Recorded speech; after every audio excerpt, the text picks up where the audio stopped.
Well, hey, road lovers, we're glad you made it back.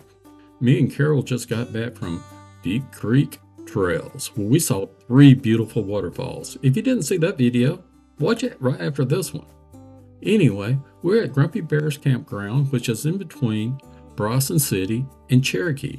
And tonight, we're going to be entertained with some true Cherokee Indians on their dancing and music. So come along with us, and maybe we'll all be loving the real world. David and Carol are headed out, God on our side, so watch out. Love and laughter on the way. Join our family and friends and stay. We may get lost on this quest, but it will be loving the real world at its best. Oh, yeah. The reason we use the courting flute is because sometimes a young man did not have the words or the courage to tell a young lady how he felt about her. So he would go outside her teepee and he would play this instrument. And if she came outside the teepee, he knew that she felt the same way. But if nobody came out, then he would just have to tuck his tail and walk back home. Oh. But sometimes, and we sometimes get credit for inventing the phrase cougars. You guys know what cougars are?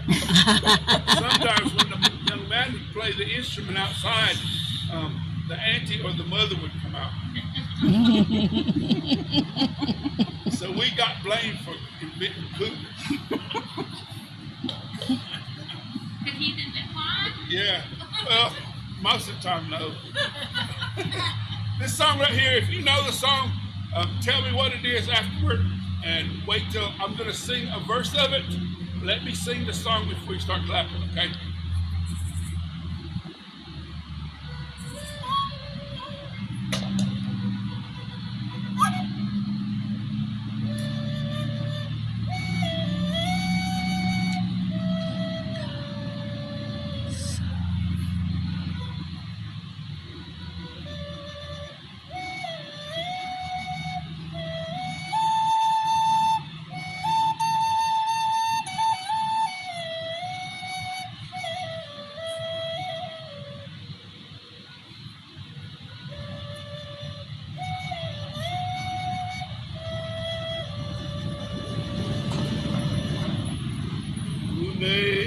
Lana, he-you-wait-y, Higa-guya, hey, Nagwo-choshan, we-you-lo-shay, Higa-guya, hold on.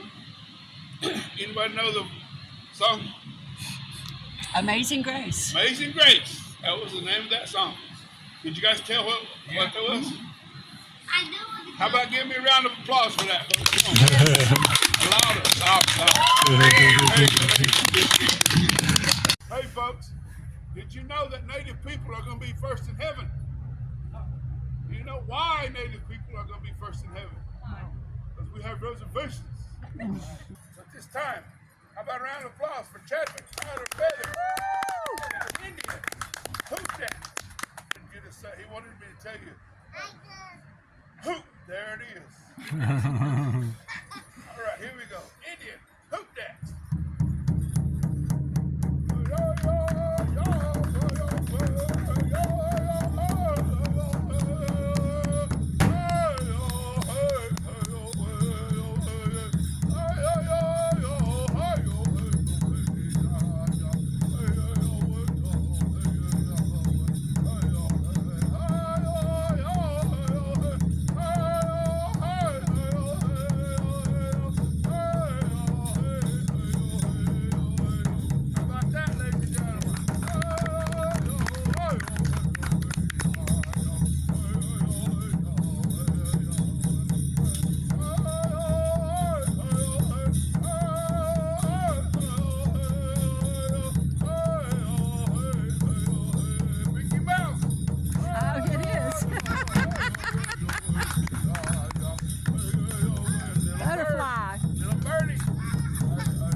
No history now.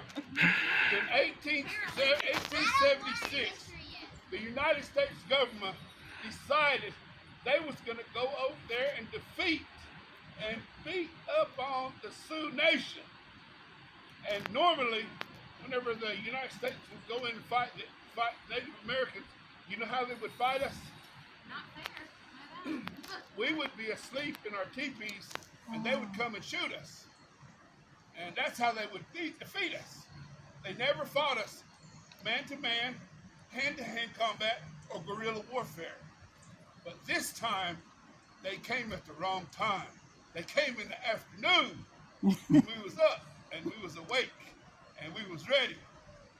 And we took them on, and we defeated the United States 7th Cavalry, 765 men in 45 minutes.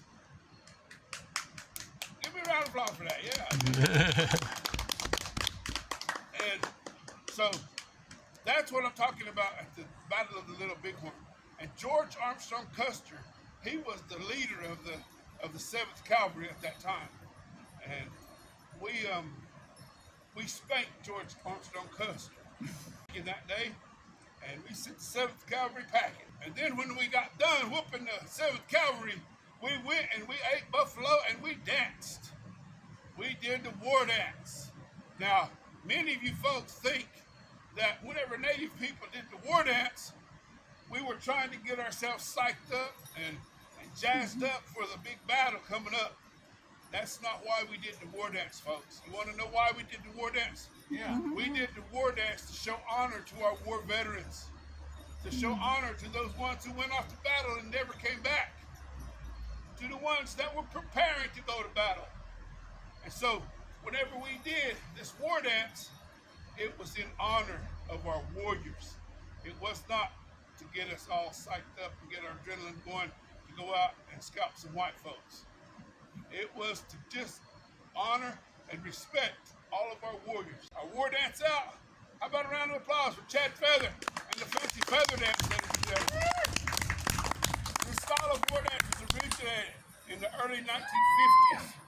A man by the name of Gus McDonald got credit for starting this dance. He was a war veteran. He was an Army veteran. He went over to Germany and he saw the can-can dancers with these beautiful plumages, these beautiful feathers on their wrapped around them. So this time, how about a round of applause for Chad Feather? Woo! The fancy feather.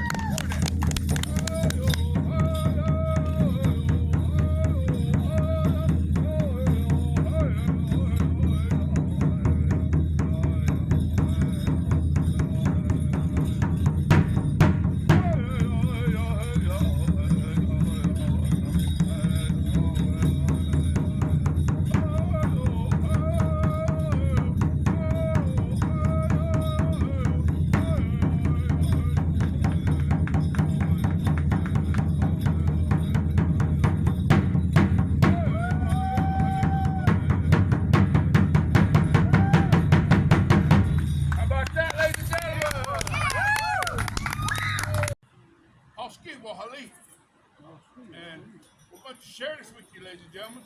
And the Eagle Dance was given to us in 1969. Now look at the audience. I can tell none of you ladies in the audience were even alive in 1969. So I'll tell you about it. And it was nice of you to bring your fathers to the show with you.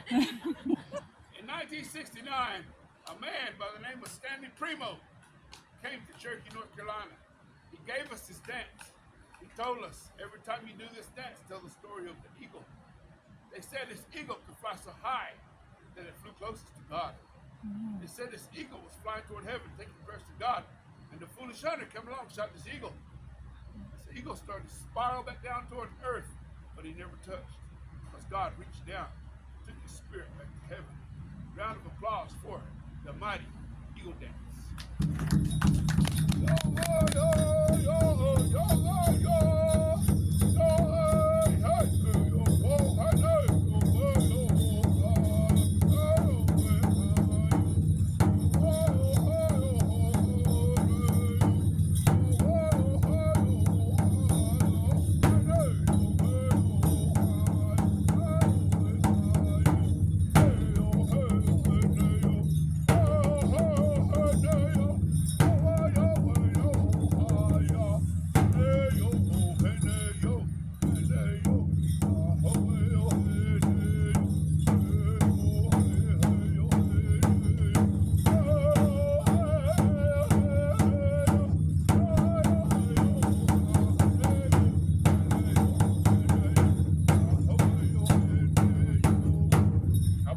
ladies and gentlemen. That was all. We hope you enjoyed this session of Loving the Real World. If you're still here, go ahead and hit that subscribe button if you hadn't done it yet, and hit the notification button, and leave some comments about some places that you've been that you really enjoyed, that maybe we can go visit, and make some videos about it. And until next time, we'll talk to you later. Bye-bye.